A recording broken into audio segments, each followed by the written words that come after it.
minha santidade, a paz de Cristo, começando a Bíblia no meu dia a dia. E hoje também a gente está começando a carta aos Efésios. Já estou aqui, ó, com o meu diário espiritual, estou com a minha Bíblia, Bíblia de Jerusalém, que eu estou usando nesses dias de descanso, canetas também para ir fazendo as marcações do meu estudo bíblico junto com você. E a gente vai começar aclamando o Espírito Santo.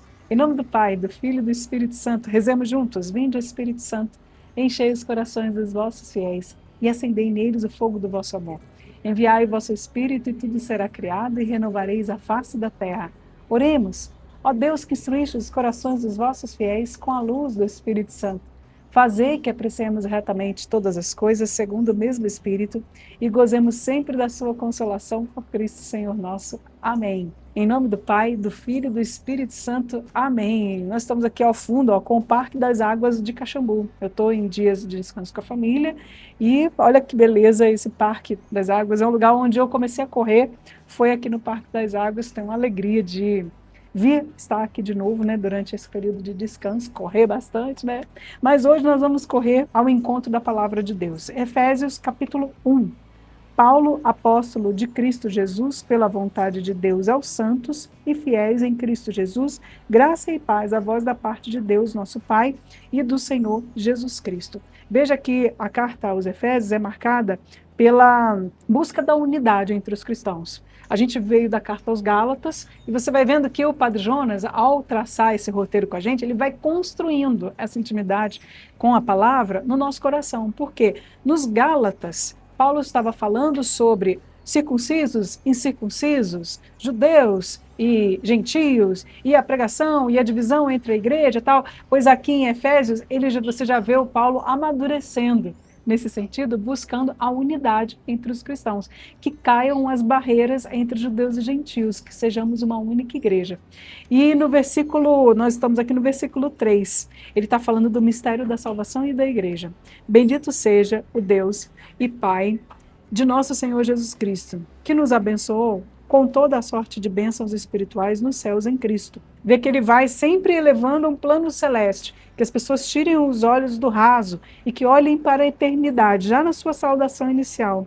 Versículo 4, nele nos escolheu antes da fundação do mundo, para sermos santos e irrepreensíveis diante dele no amor. Veja que essa bênção e essa busca pela santidade vem da unidade em Cristo Jesus. Já no início, Paulo está falando da unidade e ele já leva essa bênção a todos, independente, conforme o beneplácito da sua vontade, para o louvor e glória de sua graça, com a qual ele nos agraciou no amado.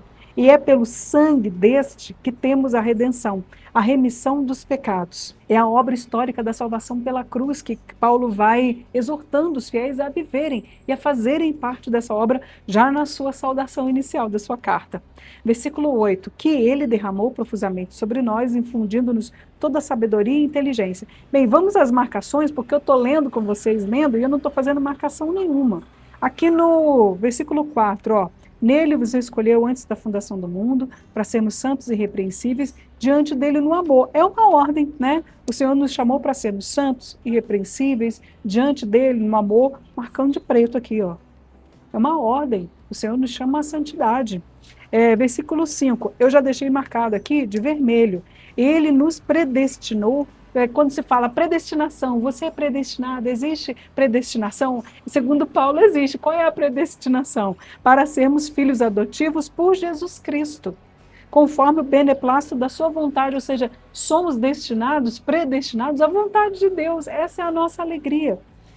Conforme o beneplácito da sua vontade, para o louvor e glória da sua graça, com a qual ele nos agraciou no amado. É essa glória do céu que hoje nos toca através de Cristo Jesus. E Paulo está nos exortando a vivermos assim também.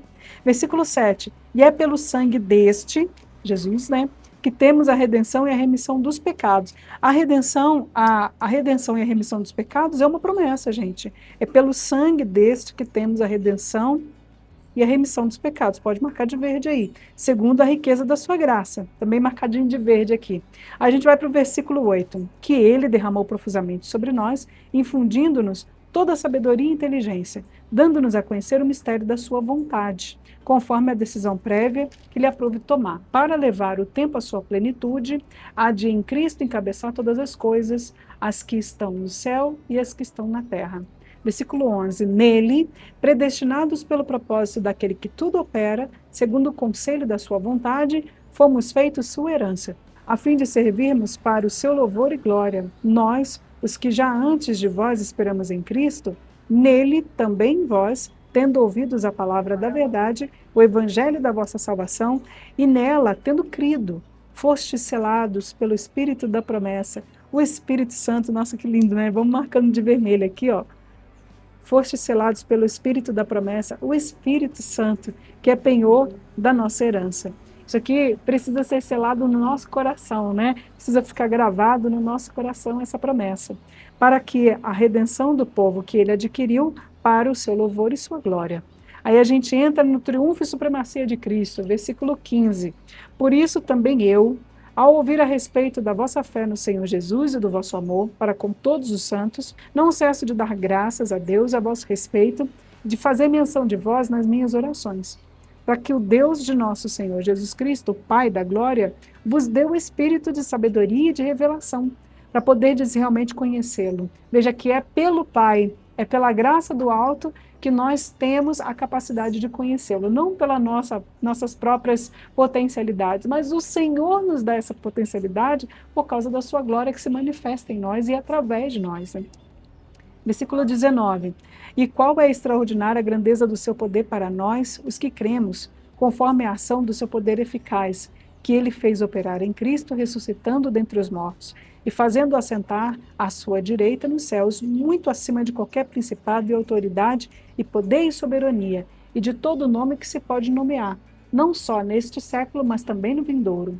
Tudo ele pôs debaixo dos seus pés, e o pôs acima de tudo como cabeça da igreja, que é o seu corpo, a plenitude daquele que plenifica tudo em tudo. Esses versículos aqui, ó, 22 e 23, é tudo princípio eterno. São coisas imutáveis, coisas que nada pode mudar, e são leis que regem o céu. Tudo ele pôs debaixo dos seus pés, e o pôs acima de tudo como cabeça da igreja, que é o seu corpo, a plenitude daquele que plenifica tudo em tudo. A igreja, corpo de Cristo Jesus, é chamada a ir além, subir ao céu, se unir ao Senhor, estar próximo através de Cristo Jesus. A manifestação da glória do Senhor para nós é o próprio Cristo Jesus. Assim a gente termina a nossa leitura. Vale a pena você pegar, ler, reler, porque quanto mais você vai lendo e relendo, mais vai se abrindo a nossa compreensão à palavra de Deus. Deus sempre abençoa o esforço da busca. Busque o Senhor. Então, ó, no topo da página você já vai colocar aí Efésios, capítulo 1, que nós estamos, né? Não esquece de colocar a data de hoje. E aí você vai dizer, responder, e aí chegou a hora da gente responder as perguntas de Monsenhor Jonas Abib. Qual é a mensagem de Deus nesse capítulo? O capítulo da primeira carta aos Efésios, a saudação de Paulo, que já nos chama à vocação santa, né? Vocação santa, à santidade. Pelo sangue de Jesus, derramado sobre nós, dando-nos toda a sabedoria e inteligência, dando-nos toda a sabedoria e inteligência, dando-nos a conhecer. Eu estou escrevendo aqui, você pode também fazer a sua compreensão, tá? Dando-nos a conhecer o mistério da sua vontade, mistério da sua vontade. A decisão do Senhor nos dá a conhecer o mistério da sua vontade. Que coisa mais linda, né? E aí, como é que a gente vai pôr em prática? Escolhendo a santidade. Ei, santidade! Escolhe ser santa hoje. Muito além das leis que regem esse mundo e em unidade com os irmãos. É através dos irmãos que nós vamos nos tornando santos. Deus nos deu pessoas para que juntos nós possamos ser santos. E o caminho de santificação é um caminho de expoliação, viu? De lapidação. É preciso tirar as lascas, as cascas vão caindo.